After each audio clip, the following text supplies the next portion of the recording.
Gypsies by Rachel Field. Last night, the gypsies came. Nobody knows from where. Where they've gone to, nobody knows, and nobody seems to care. Between the trees on the old swamp road, I saw them round their fire. Tattered children and dogs that barked as the flames leaped high and higher.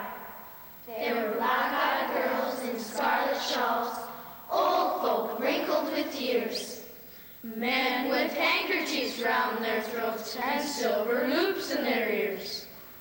Ragged and red, like maple leaves when frost comes in the fall. The gypsies stayed but a single night.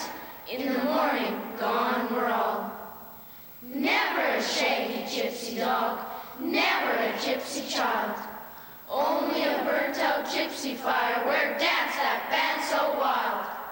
All gone and away, who knows where? Only the wind that sweeps maple branches bare.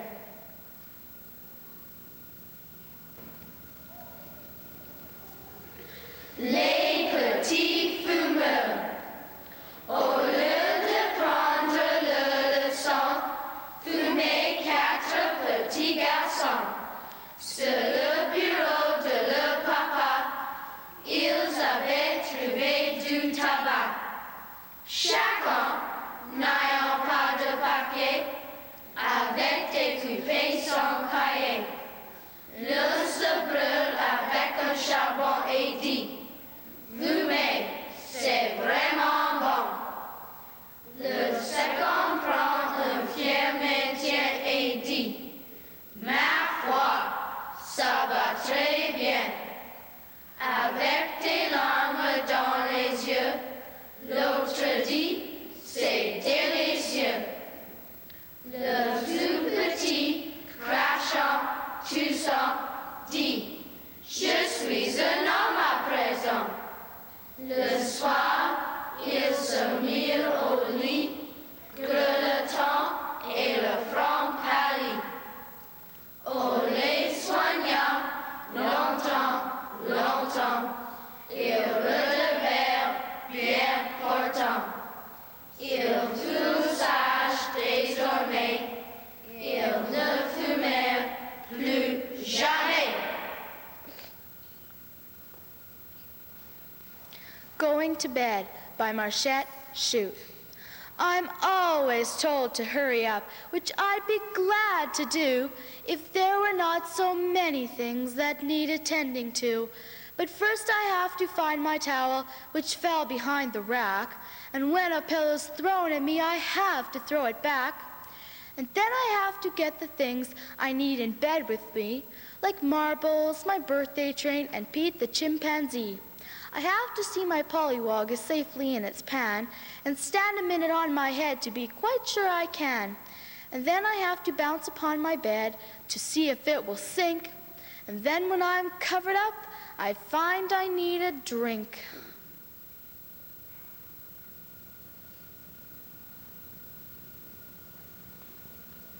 The Creature in the Classroom by Jack Prelutsky. It appeared inside our classroom at 10:15.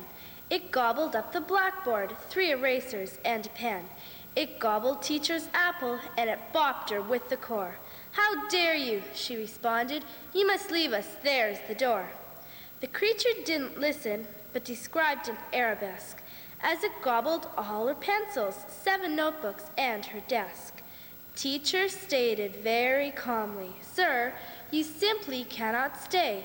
I'll report you to the principal unless you go away." But the thing continued eating. It ate paper, swallowed ink. As it gobbled up our homework, I believe I saw it wink. Teacher finally lost her temper. "Out!" she shouted at the creature. The creature hopped beside her and, glop, it gobbled teacher.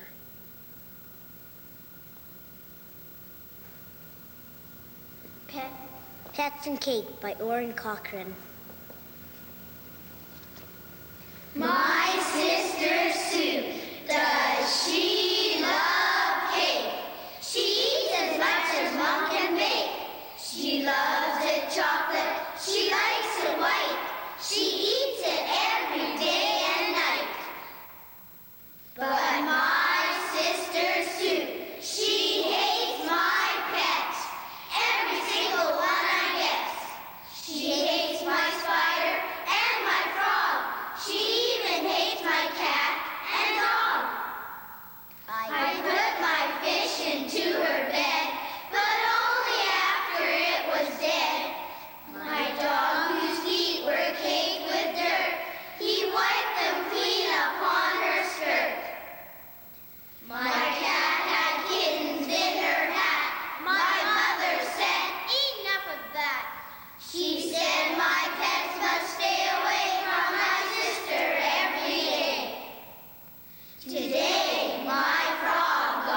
But my sister thinks that she's so wise.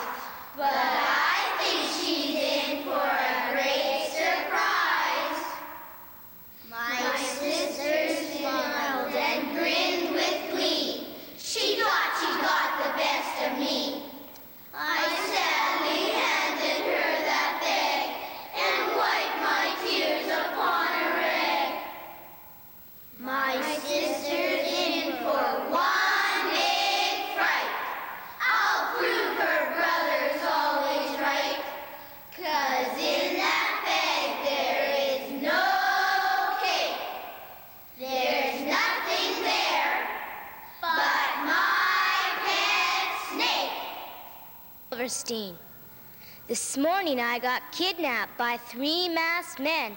They stopped me on the sidewalk and offered me some candy, and when I wouldn't take it, they grabbed me by the collar and pinned my arms behind me and shoved me into the back seat of this big black limousine and tied my hands behind my back with sharp and rusty wire. Then they put a blindfold on me so I couldn't see where they took me and plugged up my ears with cotton so I couldn't hear their voices, and drove for 20 miles, or at least for 20 minutes, and then dragged me from the car down to some cold and moldy basement, where they stuck me in a corner and went off to get the ransom, leaving one of them to guard me with a shotgun pointed at me, tied up sitting on a stool. That's why I'm late for school. The Glunk by Dr. Seuss. The Glunk just smiled and said, "Dear child, you can't unthunk a glunk. Ask anyone, they'll tell you, a glunk can't be unthunk. I'm here to stay forever in your lovely, lovely home. And now with your permission, dear, I'll use the telephone. I'll call my mother every night. It gives her such great joy. She lives 9,000 miles away, and I'm her only boy. Long distance is expensive," Sister cried. "Get off that line." But the glunk just dialed, text cut, 123 409. "Hello, dear mother," gabbed the glunk. "I hope you're feeling fine. Don't worry about the phone bill. It's paid for by a friend of mine. I just called you up to tell you how I love you, oh I do. And today I did some cooking. I cooked some glunker stew. Let me tell you how I did it. You may want to make some too. You take a cup of applesauce. You add a pinch of straw. Then you drop in 14 oysters, 7 cooked, 7 raw. You beat it to a frazzle with a special frazzle spade. Then you pour it in a rubber boot, half filled with lemonade. Then you toss it on the mixer where you spruggle it and spin it. "Stop!" my little sister cried. "This costs $10 every minute." "Money, pooh," the glunk just laughed. "Don't think of things like that." And then he said, "Now, darling mother, let me see, where was I at? Oh, you take it off the mixer when the stew is nicely pink. You add a hunk of something, hunk of check-a-luck, I think. Then you chuck in chunks of chiclets. Then you plunk in 7 cherries. Then, mother dear, you plunk in 3 dozen kinds of berries. Mother mine, please do this right. Those berries that you're plunking, unless you plunk them with great care, will keep your stew from glunking."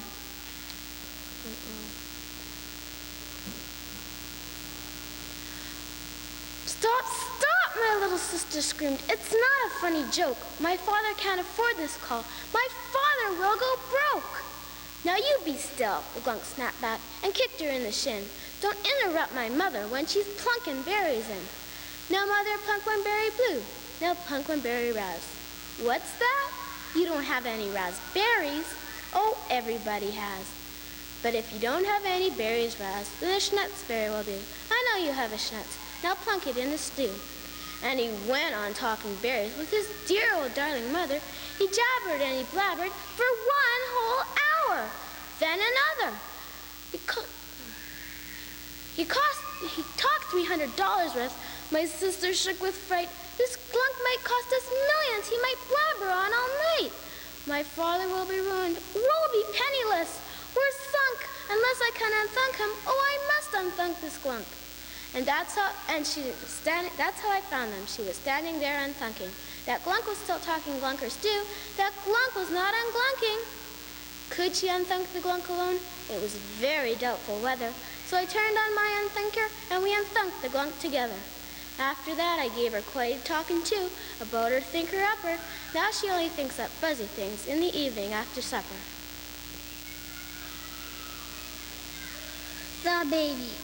I like her baby well enough when she isn't underfoot, but she'll go crawling all around no matter where she's put. And yesterday she sat square down on a place she shouldn't sit and smashed my new electric train. I'll be weeks at fixing it. And when I went to pick her up, she gave a little purr and rubbed her nose against my cheek.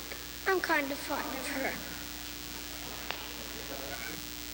The Loudest Noise in the World by Benjamin Elkin. Once upon a time, the noisiest place was a city called Hubbub. The people of Hubbub never talked, they yelled. They were proud that their ducks were the quackiest, their doors the slammiest, and their policemen and whistles the shrillest in the whole world. Of all the noisy people of Hubbub, the noisiest was Prince Hullabaloo. Even though he wasn't 6 years old yet, he could make more noise than the grown-ups. Hullabaloo loved to yell, bang pots and pans, and blow a whistle all at the same time. His favorite game was to climb a ladder, piling trash cans and tin pails as high as he could, and then knock over the whole pile with a loud crash. He used to make the piles higher and higher, and they made louder and louder crashes. But still he wasn't satisfied. Prince Hullabaloo wanted to hear the loudest noise in the world. A few weeks before the prince's 6th birthday, his father, the king, asked him what he wanted for his birthday. "Well," answered Prince Hullabaloo, "I'll tell you what I've been wanting for a long time. I want to hear every person in the world yell at the same minute. If millions and millions and millions of people all yelled together, I'm sure that it would be the loudest noise in the world." The more the king considered this idea, the better he liked it. It might be fun, he thought, and besides, I'll go down as the first king who ever got all the people in the world to do the same thing at the same time. Yes, I'll try it. Then the king got busy. He sent out hundreds of messengers to every country, from the hottest jungles to the coldest icelands. Soon the answers began to pour in. Everyone was delighted with the idea. The whole world seemed to be thrilled by the thought that every living person would be yelling at the same time. As the birthday date grew nearer and nearer, the excitement grew greater and greater. There wasn't a village in the world that didn't have a poster in its own language, giving the exact moment at which to yell "Happy Birthday." One day, in a city far away, a lady was talking to her husband about the birthday. "What bothers me," she said, "is how am I supposed to hear everyone else yelling if I'm making so much noise myself? All I hear is my own voice."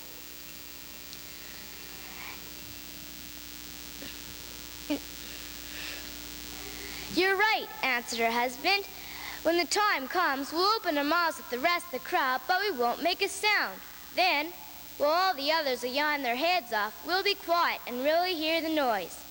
That seemed like a wonderful idea.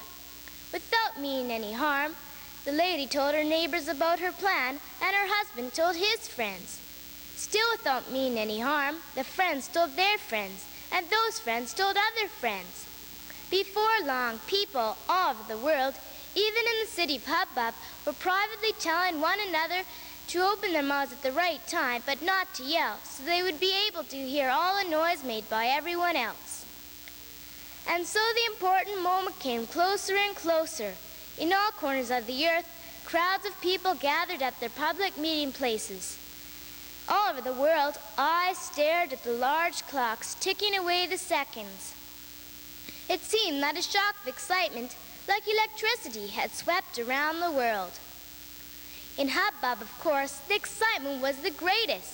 Thousands of people jammed the palace grounds, cheering and shouting, while high on the balcony, the young prince waited happily for the loudest noise in the world. 15 seconds to go. 10 seconds. 5 seconds. Now, 2 billion people strained their ears to catch the loudest noise in the world, and 2 billion people heard nothing but absolute silence. Every person had kept quiet so he could hear the others yell. What about the city of Hubbub, which had always been so proud of its noise? For the first time in 100 years, Hubbub, too, was silent. Instead of honoring their prince by the loudest noise in the world, they had belittled him by remaining absolutely quiet. The people bowed their heads in shame and started to creep away. Suddenly they stopped. What was that sound they heard up in the balcony? It couldn't be true, and yet there was the prince clapping his hands in glee, laughing happily. Sure enough, the prince was pointing to the garden. For the first time in his life, he was hearing the singing of a little bird, the whispering of winds in the leaves, the ripple of water in the brook. For the first time in his life, he was hearing the sounds of nature instead of the noise of hubbub. The prince had been given the gift of peace and quiet, and he loved it. Now the city of Hubbub is noisy no more. The people speak gently. They are proud that their ducks are the quackiest, their door is the lightest, and their policeman whistles the softest in the whole world. Honored judge, parents, teachers, and students. Do you know the difference between a lap belt and a shoulder harness? These are two different types of seat belts found in a vehicle. Seat belts have cut down the fatality rate in car accidents from 40 to 60%. So why don't people wear their seat belts? They say they feel strapped in and they cannot do anything, not move or breathe. They say if they're in a car accident, they cannot get out. But seat belts save lives. That's why we are forced to wear them in Manitoba. In fact, 8 out of the 10 provinces have made seatbelt use mandatory. Up until now, I've spoken about the good things about safety belts, but there are some bad things. A lap belt, which is found in the back of a car, can cause just as much trouble as it can save a life. In 1985, a lady walked around Newfoundland to raise money for Ethiopia. Next year, she was in a car accident, and when sitting in the back seat of a car, she was wearing her lap belt, and yes, it did save her life, but it also crippled her. Her spinal cord had snapped. The doctor said that the only thing holding her together was her skin. She now lives in St. John's, and her house is being rebuilt so she can move around in her wheelchair. So after that accident, and similar ones, why don't companies put a shoulder harness in the back of a car? Shoulder harnesses, scientists say, is better for saving a life. Since the late 1970s, car companies have made their car frames stronger so they can put shoulder harnesses in the back. But they say the demand for a shoulder harness in the back of the car isn't great enough. It makes you wonder if the people who run these corporations and car companies care about the little people who buy their product and are sometimes killed in it. So next time you get into your car, remember, buckle up, it will save your life.